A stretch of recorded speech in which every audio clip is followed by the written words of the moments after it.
Corona के संक्रमण को रोकने के लिए देश में लॉकडाउन किया गया है, जिसका असर पर्यावरण पर साफ नजर आ रहा है। लॉकडाउन के चलते पर्यावरण पर सकारात्मक प्रभाव होते नजर आ रहे हैं। देश के विभिन्न स्थानों से जलाशयों के साफ होने और वनस्पति में सुधार होने के मामले नजर आ रहे हैं। ऐसे में ये लॉकडाउन पर्यावरण के हित में लाभकारी नजर आ रहा है। लॉकडाउन होने के बाद से औद्योगिक क्षेत्र और वाहनों की आवाजाही में कमी होने का सीधा प्रभाव पर्यावरण पर पड़ रहा है, या फिर हम इसे पर्यावरण की सेहत में इजाफे के नजरिए से भी देख सकते हैं।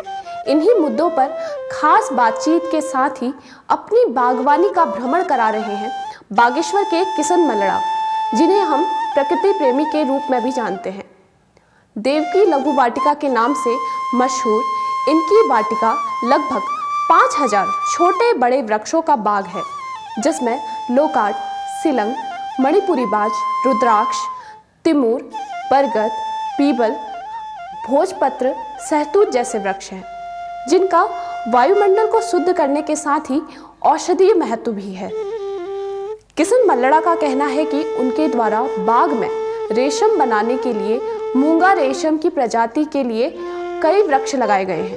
यदि सरकार सहयोग करे तो वे इसको सरकार को संरक्षण के लिए देने को भी तैयार हैं, और मूंगा रेशम बोर्ड को इसकी सूचना भी उनके द्वारा दे दी गई है, परंतु अभी तक कोई भी विकल्प उन्हें सरकार या बोर्ड की तरफ से नहीं मिला है। हमारी संवाददाता लता प्रसाद की बागेश्वर से यह रिपोर्ट न्यूज़ 31 उत्तराखंड में हम आपको दिखा रहे हैं। देखिए ये स्पेशल रिपोर्ट। आप देख रहे हैं न्यूज़ 31 उत्तराखंड। मैं हूं लता। आज हमारी खास बातचीत में हमारे साथ हैं हमारे बागेश्वर के पर्यावरण मित्र नाम से मशहूर श्री किशन मल्लड़ा जी। जैसा कि आप जानते हैं, एक तरफ से लॉकडाउन चल रहा है और दूसरी तरफ से लोगों को लॉकडाउन के दौरान बहुत सारी समस्याएं आ रही हैं। लेकिन क्या आपने सोचा कि इनडायरेक्टली कहीं ना कहीं हम प्रकृति को रिकवर होने का एक मौका दे रहे हैं? तो उसी के लिए आज खास बातचीत में हम बात करेंगे श्री किशन मल्लड़ा जी से। वो हमें बताएंगे कि किस तरीके से कितना फ़ायदा हमें हो रहा है इस लॉकडाउन का, हमारी प्रकृति को कितना फ़ायदा हो रहा है, जानते हैं। सर, क्या लगता है आपको, कितना फ़ायदा हमारी प्रकृति को हो रहा है लॉकडाउन के दौरान? वास्तव में लॉकडाउन तो एक हिसाब से कोरोना महामारी के बीमारी के फैलने की वजह से लॉकडाउन किया गया है, लेकिन प्रकृति के लिए लॉकडाउन इतना बहुमूल्य साबित हो रहा है कि जो आम जनजीवन के लिए ऐसी चीज़ देखने को मिल रही है जो 50 साल में इस बार देखने को मिल रही है। जैसे कि हमारे नदियों का जो रूप है, हमारे पहाड़ों का जो रूप है, वो इतना साफ हो गया है कि आप नदी में जाइए, सरयू गोमती का जो त्रिवेणी संगम भागीरथी मूल यहाँ पर है, तो उसमें साफ शुद्ध मछलियाँ आपको दिख रही हैं। हर पत्थर कंकड़ नीचे से आपको नज़र आ रहा है। इससे बड़ी और क्या उपलब्धि हो सकती है? ये पर्यावरण के लिए बहुत अच्छी चीज़ है। मैं ये कहना चाहूँगा कि अभी तो प्रकृति की ऐसी मार है, लेकिन वास्तव में अगर हमने प्रकृति के लिए कुछ सोचा होता तो ये दिन देखने को नहीं मिलता। हम ये सारी मानव जाति ही सबसे अपने को हर प्राणी में समझदार समझती है, लेकिन उसने आज तक शायद समझदारी का कोई ऐसा काम नहीं किया जिससे प्रकृति का संरक्षण हो सके, क्योंकि प्रकृति ही जीवन जगत जननी है और बिना मांगे जो देती वो सिर्फ प्रकृति है। तो मैं कहना चाहूँगा भी कोरोना भी बिना मांगे ही उसने ऐसे दान दे दिया आदमी को, और आदमी सोचने को मजबूर हो गया। इसी कारण से आज वो अपने घर के आसपास ही रुक रहा है। अगर ऐसा ना होता तो शायद वो इधर उधर भटक रहा होता, और जो हमारे आज पहाड़ के जंगल हैं वो जल रहे होते, चारों तरफ धुआं ही धुआं दिखाई दे रहा होता है। और डेली हमें न्यूज़ और पेपर में बड़े बड़े कॉलम और वो दिखाई दे, आग लगाने और बुझाने की खबरें ही हम सुनते। और मैं इसमें ये कहना चाहूँगा कि किसी न किसी तरीके से लॉकडाउन की जो स्थिति इस बार प्रकृति ने बनाई, जो बुद्धि इंसान को दी, तो महीने में 1-2 दिन लॉकडाउन प्रकृति के संरक्षण के लिए ज़रूर होना चाहिए। भले ही वो आदमी के आवागमन के लिए नहीं, लेकिन जो हमारे ऐसे कल कारखाने हैं जिनमें से इतनी गंदगी हमारे नदी नालों के जो नदी नालों में जाती है, वो कम से कम महीने में 2-3 दिन रुकनी चाहिए। अभी जैसा कि आपको लगता है कि ज़्यादातर हमारे जो लोग हैं उनका ध्यान ज़्यादातर जा रहा है कि लॉकडाउन से बहुत सारी समस्याएं हो रही हैं, लेकिन कुछ लोग ही ये समझ पा रहे हैं कि कितना पीसफुल प्लेस अभी प्रकृति को मिल पा रहा है। ये तो अपने अपने सोचने की बात है, समस्या कुछ भी नहीं बड़ी हुई है, सब चीज़ अपने अपने स्थान पर है। सिर्फ मनुष्य का जो मन है वो विचलित हो रहा है। आदमी धैर्य से रखे और धीरज रखे और मन सब कुछ ठीक हो जाएगा, और किसी न किसी प्रकार से प्रकृति के संघर्ष में अपने को निछावर करे तो आने वाले समय में ऐसा देखने को नहीं मिलेगा। अब हम आपसे जानना चाहेंगे, जिस बगीचे में हम खड़े हैं इस बगीचे के बारे में थोड़ा बहुत जानना चाहेंगे। जी, हम यहाँ पर जहाँ पर अभी खड़े हैं, मैं ये एक मुगा रेशम वाटिका बना रखी है। इसमें 300 पौधे मैंने 2 बाई 2 में जो इनका मुगा कल्चर बोर्ड है उनके कथनानुसार से लगवाए। मैं पहले इस पौधे को शोभाकारी और पर्यावरण की संरक्षण की दृष्टि चारा पत्ती के हिसाब से लगाता था, लेकिन जब से पता चला कि इसमें ही जो मुगा रेशम है इस पर डेवलप होता है और इसका बृहद रूप से कारोबार आसाम में होता है, पूरे संसार में आसाम का एक एकाधिकार है, तो ये पौधे वास्तव में हमारे वहाँ प्राकृतिक रूप से पहले से ही कुमाऊं गढ़वाल में पाए जाते हैं। तो तब मैंने एक ये बगीचा बनाया कि किस प्रकार से हम और लोगों को भी प्रकृति के प्रति और पर्यावरण के प्रति जागरूक कर सकें और वो अपना रोज़गार भी तैयार कर सकें, क्योंकि इसमें इतना आसान है रेशम कीट को पालना। जो शहतूत से अगर हम रेशम उत्पादन करते हैं तो उसके लिए हमें छप्पर की भी आवश्यकता होती है, ट्रे भी चाहिए और लेबर भी उसमें चाहिए, बहुत उसमें देख रेख होती है। लेकिन इसमें ऐसा नहीं है, इसमें सीधा ही पेड़ में अंडे छोड़े जाते हैं सिस्टम से और 20-22 दिन में एक फसल वो तैयार कर लेते हैं। हम शहतूत से साल में सिर्फ 2 या 3 फसल ले सकते हैं बड़ी कठिनाई से, लेकिन इसमें आसानी से 4 फसल ले सकते हैं। तो साल में 25 दिन में एक फसल तैयार हो जाती है, तो करीब 3 महीने एक फसल को बनने में लगते हैं। तो साल में 25 चक्को 100 दिन का इतना अच्छा रोज़गार है प्रकृति पूरक। पर्यावरण की सुरक्षा के साथ साथ हमारा इतना अच्छा रोज़गार बनेगा और इसकी कीमत सबसे महंगे रेशम में होती है। इसकी एक साड़ी की कीमत वर्तमान में 3 लाख से ऊपर है और इसकी वो साड़ी बनती है जो अंगूठी से वार पार हो जाती है। इससे बढ़िया रेशम कहीं संसार में नहीं है, इसलिए मैंने इसको लगा रखा है। और इस बगीचे की लागत कितनी है सर? धन्यवाद मैम। इसकी लागत क्या है, ये पेड़ तो मैंने अपने नर्सरी में लगा रखे हैं। लागत तो तब महसूस और कीमत तब पता चलती जो इसका मुगा रेशम बोर्ड बना है वो इसमें कुछ देख रेख करता, इसमें उत्पादन करता, तब तो मुझे पता चलता।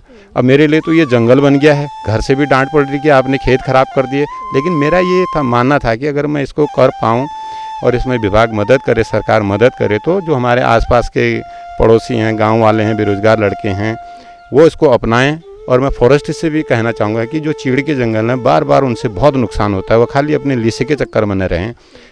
तो अगर इसको अपनाएं तो इससे बहुत अच्छा, मतलब प्रकृति के साथ साथ हमारा जो इनकम स्रोत है बहुत अच्छा बन जाएगा और हमारे जो जल स्रोत हैं इससे बहुत अच्छे रिचार्ज होंगे अगर वन विभाग भी इसको अपनाए तो। और जो हम इधर उधर प्रदेशों में जा रहे हैं, हमारे पास पहाड़ में इतनी ज़मीनें पड़ी हैं, हमने ये बीज खेत में लगा रहे हैं। लोग अपने खेतों के मेड़ में लगा सकते हैं, अभी नदी नालों के अगल बगल में लगा सकते हैं, बंजर भूमि में इसका उत्पादन किया जा सकता है। तो आज इस पर करने की आवश्यकता है जिस प्रकार से कर रखा है, और सरकार को इसमें मदद करनी चाहिए, ना कि 15 साल से मुगा रेशम बोर्ड बना रखा है और उनके पास आज भी आसाम पर निर्भर हैं। कई वैज्ञानिक यहाँ आते हैं, उनसे कुछ पूछें तो उनके पास कोई प्रकार का उत्तर नहीं होता। इससे बड़ी मुझे निराशा होती है। तो क्या लगता है आपको कि प्रकृति, जैसे कि आपने अभी बताया कि जो हमारे युवा हैं बेरोजगार यहाँ पे, उनके लिए रोज़गार पैदा किया जा सकता है, तो किस तरीके से वो लोग अपने लिए रोज़गार पैदा कर सकते हैं? वास्तव में लगभग पहाड़ में भूमि तो काफ़ी है, लेकिन आम आदमी के पास ज़मीन की कोई अभी अपनी उपलब्धि नहीं है, क्योंकि जो भूमियाँ ज़मीन पहले से दी गई थी, आज इतने परिवार बढ़ गए कि यहाँ पर आदमी सिर्फ मुट्ठी और नाली के हिसाब से उसके पास ज़मीन है, जिस पर ना तो वो कोई कृषि कार्य कर सकता है, ना इस प्रकार के से बगीचे बना सकता है। तो ये बड़ी दुखदायी स्थिति है। मैं सरकार से कहना चाहूँगी कि यहाँ पर जितने भी बेरोजगार लोग हैं जो बाहर से आ रहे हैं, उन्हें किसी न किसी तरीके से पर्यावरण संरक्षण में जोड़ा जाए और उन्हें मदद करनी चाहिए, ताकि वह इस प्रकार से कार्य कर सकें और अपना संरक्षण के साथ साथ अपना रोज़गार भी आसानी से कर सकें। और साल में इसमें ज़्यादा मेहनत भी नहीं है, 4 फसल तो देता ही है और 25 दिन में एक फसल तैयार हो जाती है। तो ये मान के चलो 3 महीने के अंदर हमने सिर्फ 25 दिन की इनकी देखरेख करनी है, तो साल में 100 दिन का बहुत अच्छा इनका रोज़गार मिलेगा। यहाँ पर मैंने 3 प्रकार के पौधे लगवा रखे हैं। एक तो रेशम है और ये दूसरा जो मुगा रेशम जिसे कहा जाता है, ये कटमरा है और ये कौल का पौधा है। ये दोनों ही प्रजातियाँ ऐसे, इनमें एक ही सिस्टम से इसमें मुगा रेशम उत्पादन किया जा सकता है। लेकिन निराशा ऐसी है कि आज तक ना तो इसका डिपार्टमेंट इसमें कुछ कर पाया, ना कोई सरकारी मदद इसमें मिली। इसका सही सदुपयोग ही नहीं हो पा रहा सिर्फ पर्यावरण की सुरक्षा के अनुरूप। यदि अगर इसमें वो अपना प्रयोग करते, मेरा ये कहना था कि इसका जो भी प्रोडक्शन उत्पादन है वो स्वयं सरकार ले ले, मुगा बोर्ड ले ले, लेकिन हमें करके दिखाए, ताकि यहाँ पर कोई प्रैक्टिकल होगा, कोई कार्य परिणित में आएगा तो और लोग भी देखेंगे, वो भी इसको अपनाएंगे। अकेले मेरे ये करने से मैं इसमें कोई फ़ायदा नहीं समझ पा रहा हूँ। सरकार को इसमें ज़रूर मदद करनी चाहिए। इस बारे में आपको ही जानकारी है या फिर बागेश्वर में किसी और को भी इस बारे में जानकारी है? इसकी जानकारी बागेश्वर में एक ही मुझे नहीं है, और लोगों को भी है। मैंने तो ये बिना ट्रेनिंग के कर रखे हैं, लेकिन जो यहाँ पर मुगा कल्चर बोर्ड है उन्होंने कई किसानों को इसकी ट्रेनिंग भी दी। आज से 5 साल पहले भी इसमें 40 किसान कॉपकोट के, उससे पहले भी बेरीनाग में जिनको ट्रेनिंग कराई वो लोग भी यहाँ पर आए, लेकिन वो इस बगीचे को देख के दंग रह गए कि ऐसे भी पौधे लगाए जाते हैं। तब मुझे बड़ा अफसोस हुआ कि आखिर इनको किस बात की ट्रेनिंग दी गई कि अगर इनको पता ही नहीं है कि ये पौधे हमने कैसे लगाना है, कैसे पालना है, तो सरकार इस प्रकार से ढकोसले न करे। ये सहतूत है, एक तो इसमें फल लगता है, इसमें बहुत अच्छा प्रोटीन है, इसको हमेशा खाना चाहिए। पेट के लिए तो रामबाण है। जैसे आज ये जो महामारी कोरोना की चल रही है, तो जिसको भी ये फल मिले वो ज़रूर खाए, अपनी इम्यूनिटी बनाए। और दूसरा ये जो कौल का पौधा है, और ये भी मुगा रेशम है, एक ये प्रजाति है। तो इसमें साइंटिस्ट का मानना है कि जो मुगा रेशम का कीड़ा है उसको ये और आसान है उसके लिए, क्योंकि इसमें खुरदुरा है और इसमें वो पकड़ बनाने के लिए उसकी अच्छी है, और इसकी बड़ी सॉफ्टनेस है। इसमें वो हवा तेज आने पर वो गिर जाता है। और ये भी नहीं है कि हमने 2 बाई 2 महिए लगाएं और नीचे खाली ज़मीन उसर होगी। हम नीचे चाहें तो हम मेंथा लगा सकते हैं, हल्दी लगा सकते हैं, अदरक लगा सकते हैं, और इसकी चारों तरफ से गुड़ाई करके मूली डाल दें। मूली भी निकालते रहो और इनको पानी भी मिलता रहेगा। ये भी एक इसकी बहुत अच्छी उपलब्धि होगी। ये पाखड़ का पौधा है, और जैसे फाइकस प्रजाति में ये आते हैं, पीपल, पाखड़, बरगद। और इनकी ये विशेषता है कि इन 3 पौधों को एक साथ लगाते हैं। और आपने सुना भी होगा कि पीपल और बरगद के पेड़ की आपस में मैरिज शादी भी कराई जाती है। उसका कराने का एक कारण ये है, एक दूसरे के पूरक हैं। बरगद, पाखड़, पीपल, इन तीनों को भी हम अगर एक साथ लगा दें कुछ जोड़ के, तो एक दूसरे को कोई परेशानी नहीं। तो कितना बड़ा संदेश मनुष्य के लिए है कि मिलजुल के रहा जा सकता है और एक दूसरे को परेशान न करते हुए आपस में ऐसा कॉम्बिनेशन बनाते हैं और पर्यावरण को संरक्षित करते हैं। मैंने ये पाखड़ इसलिए लगाया, इसमें पीपल से भी ज़्यादा फल लगता है, और जो पक्षियों के लिए बहुत, और जानवरों के लिए, बंदरों के लिए और जंगली जानवरों के लिए बहुत अच्छा है। चारा पत्ती भी और फल भी इसके।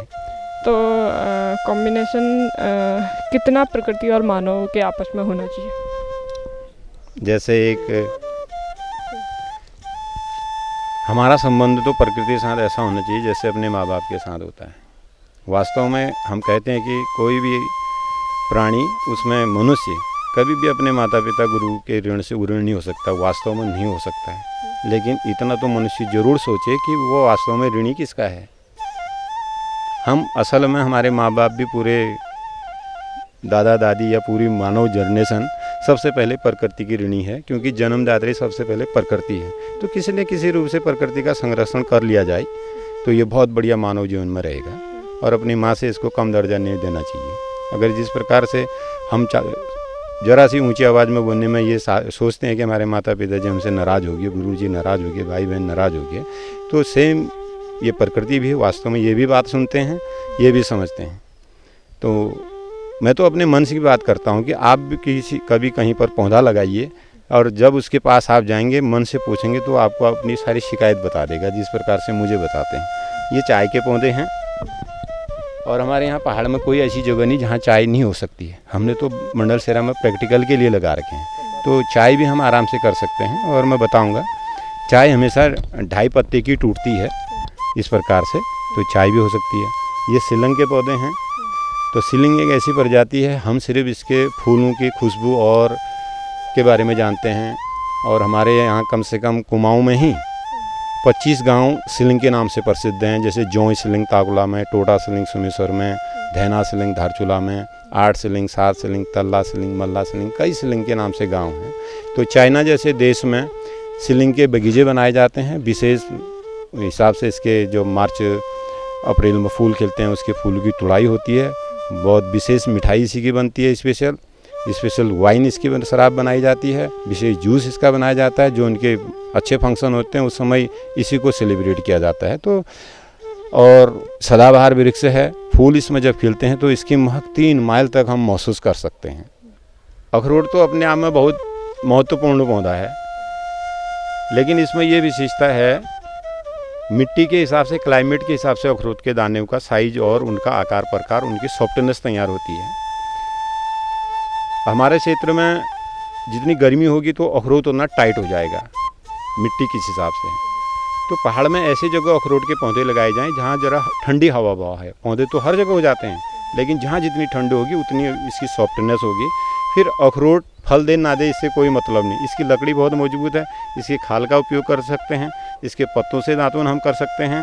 बिल्कुल लिपस्टिक लगाने की कोई ज़रूरत नहीं, आप अखरोट का पत्ता चबा के होंठों पर लगा लीजिए, ये ओरिजिनल लिपस्टिक होगी बिना साइड इफेक्ट के। अगर हम खेत खलियान और अपने कपड़ों के अलमारियों में अगर अखरोट के पत्ते तोड़ के भी अगर हम वहाँ पर रख दें तो कभी दीमक कीड़ा तो कुरमुल्ला लगने की ऐसी स्थिति कपड़ों में नहीं आएगी और सुरक्षित हमारा अनाज भी रहेगा, हम भी स्वस्थ रहेंगे। इसलिए फल की चिंता कम करते हुए अखरोट को लगाना चाहिए, चाहे वो किसी प्रकार से सॉफ्टनेस हो या वो हो, ये मैं कहूँगा। हमारे यहाँ का जो बांज होता है वो तो सदाबहार है, रेशम उसमें भी उत्पादन किया जा रहा है और इसमें भी रेशम उत्पादन हो जाता है। लेकिन बांज जो पहाड़ का जो बांज है उसे अलंकारी तो हम कहते हैं, उसका बीज जमा 2% है, बहुत उसकी केयर करनी पड़ती है। और एक बार जहाँ बांज लगे उसके जंगल बहुत धीरे धीरे डेवलप होते हैं, लेकिन मणिपुरी बांज ऐसा है कि इसकी बहुत अच्छी ग्रोथ है और इसका जो बीज लगता है उसका बीज जमा भी बहुत अच्छा है। जैसे आप नीचे देखिए, कोई भी गमला ऐसा नहीं खाली, जिस गमले में बीज डाला गया वो गमले में मणिपुरी बांज लग गया। और इससे एकदम ये जंगल बनाने के लिए मणिपुरी बांज लगाना यहाँ के लिए बहुत ज़रूरी है। चीड़ के साथ साथ ये इसको वैसे पदम कहते हैं, भोजपत्र भी इसको कहते हैं, हमारे लोकल में इसको पया कहते हैं। कई लोग इसको भोजपत्र नहीं मानते, लेकिन प्रजाति एक ही है। जैसे हम मनुष्य हैं, कोई काला होता है, कोई गोरा होता है, कोई किसी प्रकार से होता है, सेम ये प्रजाति है। जितने हाई अल्टीट्यूड में हाइल्टी में होगा तो इसके चौड़े पत्ते होंगे और इसकी जो खाल होगी वो और अच्छी निकलेगी। आज हम इतने कपड़े पहन के बैठे हैं, लेकिन पहले से आदमी इसी की खाल की कपड़े पहनता था, इसी पर लिखता था, इसी पर सब कुछ होता था। और इसका मतलब सदाबहार इसको मैं कहूँगा, लेकिन इसमें पतझड़ तो होता है, लेकिन इसमें आपको पता नहीं चलेगा कि पत्ते कब गिरे, नए कब। तो ये भी ठीक पीपल की तरह जब तक नई कपोल नहीं आती पुराना पत्ता नहीं गिरता, यानी इसको सदाबहार ही हम कहेंगे। और वैसे पतझड़ भी उसमें होता है। हमारे घरों में भी आपने देखा जागर आगर में इसके पत्ते भी लगाते हैं तिमूर के साथ साथ, ये भी ऑक्सीजन का बहुत बड़ा साधन है।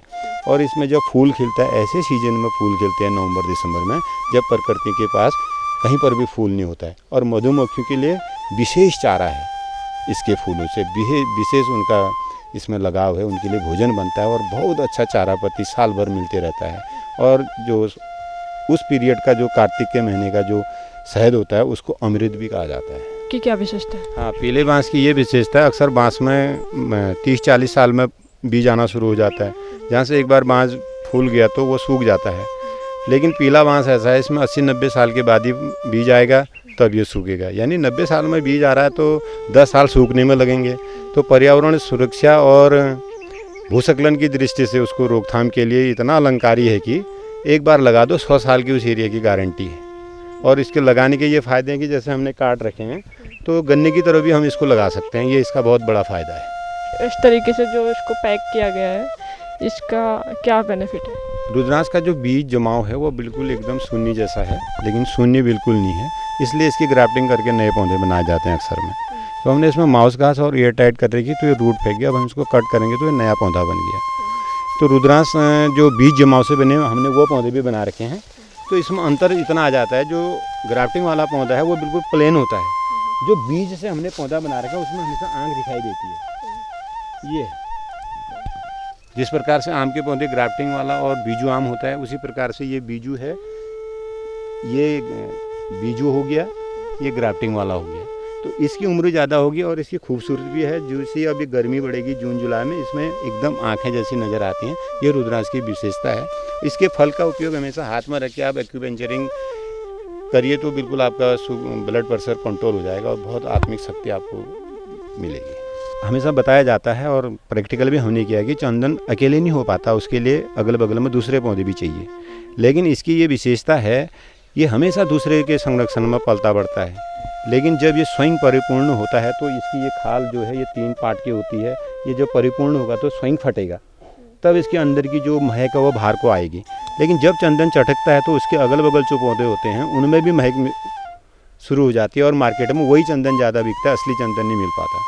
तो अगर मनुष्य भी आज के इसको देखते हुए, इसके गुणों को सोचते हुए चंदन का जैसा व्यवहार अपनाए तो क्या किसी को आतंकवादी करेगा, क्या कोई कोरोना बीमारी लग जाएगी, कोई किसी को कुछ नहीं करेगा। क्योंकि एक चंदन जब अपने को ऊर्ण होके जाता है तो मनुष्य क्यों कहता है कि हम ऋणी ही मरेंगे। ये इसकी सबसे बड़ी विशेषता और डीपली सोचने की आवश्यकता है। और इसके क्या प्राकृतिक फायदे हैं? ये एक हिसाब से तो लुकोरिया का पेटेंट है, लोकाट। इसमें साल में एक बार तो फल लगता है। बहुत अच्छी चटनी, जैम, जेली बन सकती है और घुटने पिराई करके घी भी बन सकता है। और चारा पत्ती का विशेष इसका महत्व है, इसलिए लोकाट हमने लगाना चाहिए। पर्यावरण की दृष्टि से बहुत खूबसूरत इसका पौधा है और ये चूरे की जैसे लगता है, लेकिन चूरे का पौधा ये वाला होता है और इसे कामधेनु हम कहते हैं। और उसके समझते नहीं है कि कामधेनु क्यों है। तो एक ही हम आम के आम गुठली के दाम उसी में नहीं होते हैं। चूरा भी एक ऐसी चीज़ है जिसके फल भी खाए जा सकते हैं। और गुठली की पिराई के बाद जो वनस्पति डालटा पहले से घी बनता था वो इसी का बनता है। नेपाल में आज भी खूब इसका कारोबार हो रहा है और हमारे यहाँ के जंगलों में जो पुराने पौधे सिर्फ वही बचे हैं, नए पौधे बहुत कम हैं। तो वन विभाग या हर कोई गाँव ग्रामीण अपने आसपास चूरा को पाले तो शुद्ध वनस्पति घी घर में तैयार करके खाए तो इस प्रकार से मिलावटी चीज से और अपने स्वास्थ्य को सुरक्षित रखेगा। हाँ, पारिजात तो अपने आप में देवी पौधा है। कहते हैं कि श्री कृष्ण भगवान स्वर्ग से चुरा के लाए। अब लाए न लाए वो अलग बात है। अगर ऐसा लिखने वाला नहीं लिखता तो शायद हम इसको झाड़ समझ के पूरी की तरह हटा देते हैं। इसके जो पत्ते हैं, आप इसके 8-10 पत्ते 1 गिलास पानी में उबाल के आधा जब रह जाता है, दिन में 2 कप पीजिए तो 52 प्रकार के जो बात होते हैं, एक भी प्रकार का बात नहीं होगा, स्वतः निष्ठ हो जाएगा। साइटिका कितना ही भयंकर क्यों ना हो, 6-7 महीने अगर रेगुलर आप इसका सेवन करें तो आपका साइटिका दूर हो जाएगा। मानसिक शांति और मानसिक विक्षिप्तता जो लोगों में आ जाती है उनको भी इसका काढ़ा पिलाना चाहिए। इसमें रात्रि को फूल लगते हैं, मार्च अप्रैल के समय में 1-2 महीने फूल रहते हैं। रात को संध्या सूर्य अस्त होते ही फूल खिलने शुरू हो जाते हैं। सुबह जब सूर्य उदय होता है तो उस समय इसके फूल आपस में नीचे गिरते हैं और एक हिसाब से वर्षा जैसी होती है। और पत्तियों में इस प्रकार से इसका है कि अगर फूल इसमें पकड़ ले तो फूल हमेशा इसमें चिपका रहता है। तो बीच में एक बालिका ने, सुप्रिया दुबे, जिसने इसमें BHU से रिसर्च की, उन्होंने पारिजात के पत्तों में भी निकोटिन निकाला है। सेंट तो इसके फूल में है ही, लेकिन पत्तों में भी निकोटिन है। ये इसकी बहुत विशेषता है और हमने इसको ज़रूर लगाना चाहिए और आजमाना भी चाहिए। ग्राफ्टिंग करके कटिंग भी इसकी लगा सकते हैं। और अशोक वाटिका या पंचवटी जैसे हम नाम जानते हैं, तो अशोक वाटिका में भी ये पौधे थे। तो रामायण काल में जो सीता माता जी को बंदी बना के रखा गया था, अशोक वाटिका में रखा गया था, इसीलिए रावण को बुद्धिमान माना जाता है। अशोक वाटिका ऐसा स्थान होता है जहाँ आदमी अपने को भूल जाता है। सारे गम भूलने के बाद उसका प्रवेश अशोक वाटिका में होता है। इसलिए आज अशोक वाटिका पंचवटी बनाने का समय आ गया, तो बनाने चाहिए। एक आदमी भगवान राम जिन्हें हम कहते हैं, वो पंचवटी में रह के रावण को फतह कर लेते हैं। ऐसी पंचवटी में क्या चीज़ थी? तो वहाँ बरगद, पीपल, पाखड़, पारिजात, बेल इस प्रकार के पत्ते थे। इस प्रकार का वो था जो उन्होंने नेचुरल तरीके से खाया, तो रावण जैसे महाज्ञानी पर उन्होंने विजय प्राप्ति की थी। इसलिए आज इस पर ज़्यादा कुछ सोचते नहीं हुए इसका संरक्षण हमें करना चाहिए और इसका सदुपयोग करना चाहिए। बहुत सारे पेड़ पौधों के बारे में हमने बहुत कुछ जाना आपसे, और लॉकडाउन का दौर है, तो इस दौर में आप क्या संदेश देना चाहेंगे लोगों को? मैं तो यही कहना चाहूँगा, जो काम मनुष्य नहीं कर पाया वो प्रकृति ने लॉकडाउन के अंदर करके दिखा दिया। हमारे जो नदी नाले हैं वो बिल्कुल आजकल साफ़ सुथरे दिखाई दे रहे हैं। दूर दूर तक पहाड़ियाँ सब नज़र आ रही हैं। तो इतना समझदार मानव होने के बावजूद उसके लिए लॉकडाउन जैसी स्थिति से गुजरना पड़ रहा है। तो अगर हमने पहले से ही प्रकृति का ध्यान रखा होता, ख्याल किया होता, उसको अपनी वास्तव में माँ सोचा होता, तो ऐसी स्थिति नहीं आती। तो हर आदमी आज प्रकृति से जुड़े और उससे लगाव बना के रखे और अपनी आवश्यकताओं को कम रखें, असीमित न करें। विकास की एक दौड़ में हम कितना प्रकृति को समय दे पा रहे हैं, कितना इसको समझ पा रहे हैं, या फिर विकास की दौड़ में हम इसको पूरा भूल चुके हैं, क्या लगता है? ऐसा भी क्या विकास अपने को, ऐसा भी क्या विकसित कहना जिसका फूल ही अप्राकृतिक हो। हमने प्राकृतिक चीज़ों पर मंथन करना चाहिए और प्राकृतिक जीवन को अपनाना चाहिए, प्राकृतिक तरीके से रहना चाहिए। अप्राकृतिक रूप से खान पान ऐसी जैसी व्यवस्था को सब छोड़कर मनुष्य को मनुष्य बन के रहना चाहिए। प्राकृतिक चीज़ों से जुड़ाव कितना ज़रूरी है?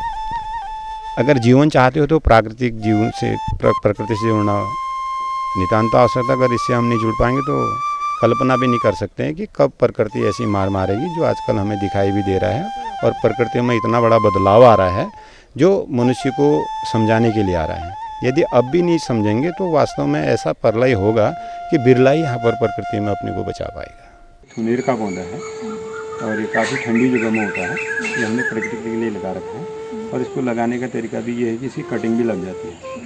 तो थुनेर कैंसर के इसका दवाई इसकी बनती है इसके पिरूल से, और इसे हमने लगाना चाहिए। कैंसर सड़ता है, इसकी लकड़ी नहीं सड़ती, लेकिन ये हमारे वहाँ जितना होता था सब विलुप्त हो गया। कारण आज भी आप मल्ला दानपुर, लीती सामा और इस क्षेत्र को जाइए तो वहाँ जो लोगों ने अपना फर्नीचर बना रखा है और पुल जो बना रखी हैं, सीढ़ियाँ बना रखी हैं, उसमें सब इसी की बना रखी हैं। तो करीब 100-150 साल पहले वो पुल या रास्ते लोगों ने बनाए होंगे नदी नालों में, आज तक लकड़ी नहीं सड़ी है। ये कैंसर के लिए बहुत महत्वपूर्ण चीज़ है। ये देवदार है, तो इसकी लकड़ी जितनी ज़्यादा पेड़ बढ़ते जाएगा, इसकी लकड़ी को घर में रखने का एक प्रावधान है। इसकी जो महक है उससे सांप उस एरिया में नहीं आता है, इसलिए देवदार का भी बड़ा अपना महत्व है। ये ओडूसा है। जल स्रोत के आसपास हमने जरूर इसको पालना चाहिए। ये पानी को बिल्कुल प्योर कर देता है। मेरा कहने का मतलब है, अगर यहाँ पर से पानी निकल रहा है कोई गंदा पानी, आप इसका थोड़ा बगीचा बना दीजिए। इसके बीच से जो पानी आगे जाएगा वो बिल्कुल प्योर पीने लायक हो जाएगा। ये ओडूसा है और बहुत अच्छा खूबसूरत फूल आता है। ये गुल बकावली है, आँख रोग के लिए इसका जो मेडिसिन बनता है ये गुल बकावली है, इसे भी लगाना चाहिए। ये ब्राह्मी इसमें है, मानसिक शांति के लिए हमने ब्राह्मी जरूर खानी चाहिए। ये दूधिला है, कितनी प्रकार की मानसिक अशांति क्यों ना हो, लेकिन इसकी रूट अगर हम खाएं वो विक्षिप्तपन कम हो जाता है। ये पाषाण बेदी है, इसकी रूट को हमने खाना चाहिए तो किसी प्रकार से जो हमें पथरी अथरी हो जाती है वो ठीक हो जाती है। सिर्फ ये है कि जो इसकी रूट होती है उसे दांत में चबा के लोग खाते हैं, वो नहीं खाना चाहिए क्योंकि उससे दांत टूट जाते हैं। जब भी खाना हो तो इसे पानी में रात को कूट के डाल दीजिए और सुबह उस पानी को छान के पीजिए, ये इसका मतलब है। ये अश्वगंधा का पौधा है, इसके पत्ते हमने खाने चाहिए। इसका खाने का तरीका ये है, आप इसकी गोली बना के एक गोली भी रोज़ खा रहे तो कितना ही आपका मोटापा क्यों ना हो, ये आपकी चर्बी को ठीक कर देगा और कंट्रोल कर देगा। और हर कोई दवा में इसका पूरा पार्ट पड़ता है, इसके पत्ते ही नहीं, टोटल जड़ से लेकर खाल तना सारा इसका दवा बनती है। इसलिए अश्वगंधा का बहुत अच्छा महत्व है। अश्वगंधा खाने शारीरिक इम्यूनिटी बनाने के लिए अश्वगंधा के पत्ते आजकल भी खाए जा सकते हैं। ये रुद्रांश है, तो रुद्रांश के फल मैं आपको दिखा दूँ। एक मुखी, दो मुखी, पंचमुखी अलग अलग प्रकार के पौधे होते हैं, ऐसा कुछ नहीं है। एक ही पौधे में हमने प्रैक्टिकल किया तो हमें आज तक अपने बगीचे में 3 प्रकार के रुद्रांश मिले, 2 मुखी, 3 मुखी और 4 मुखी। तो ज्यों ज्यों रुद्रांश की उम्र बढ़ती जाती है उसका साइज छोटा होना शुरू हो जाता है। देखिए ये बिल्कुल छोटे में आ रहा है और रुद्रांश जितना छोटा होगा उतना उसे अच्छा माना जाता है, ये इसकी विशेषता है। लगभग कितने साल से आपके बगीचे की प्रोसेस कर दी है? हाँ, धन्यवाद आपको। वैसे सन 87 में मैंने प्रथम पीपल का पौधा मंडल सिरा पीपल चौक में लगाया था, जो आज पीपल चौक के नाम से प्रसिद्ध है। उसके बाद पेड़ तो लगाते रहता था, लेकिन 1990-91 से फिर मैंने माता जी के नाम से देवकी लघु वाटिका की स्थापना की, जो आज आपने देखी। और मैं अब तक इसमें 6 लाख पौधे क्रॉस कर चुका हूँ। मेरा अपना लक्ष्य 1 करोड़ पौधे स्वोत्पादन करके लगाने का था, लेकिन मैं आज तक इतना ही कर पाया। तो ऐसा लगता है कि मैं बहुत कुछ कम काम कर पाया हूँ, तो आज तक ज़्यादा मैंने करना चाहिए था। आप लोग यहाँ आए और आपने अपना समय दिया। मैं आपके न्यूज़ 31 को, आपके पूरे परिवार को हृदय से आभार और धन्यवाद करूँगा कि आपने अपना समय निकाला और पर्यावरण संरक्षण की जैसी मुहिम आप आपकी चलाएंगे, इसके लिए मैं आपका आभार और धन्यवाद करूँगा। आज आपने हमारे साथ जाना, बहुत सारे पेड़ पौधों के बारे में आपने जाना, और बहुत सारी जड़ी बूटियों की जो आज की हमारी जनरेशन को पता नहीं होती है, वो हमने अपने चैनल के माध्यम से आपको बताने की कोशिश की है। बाकी ऐसी खबरों के लिए देखते रहिए न्यूज़ 31 उत्तराखंड। Thank you.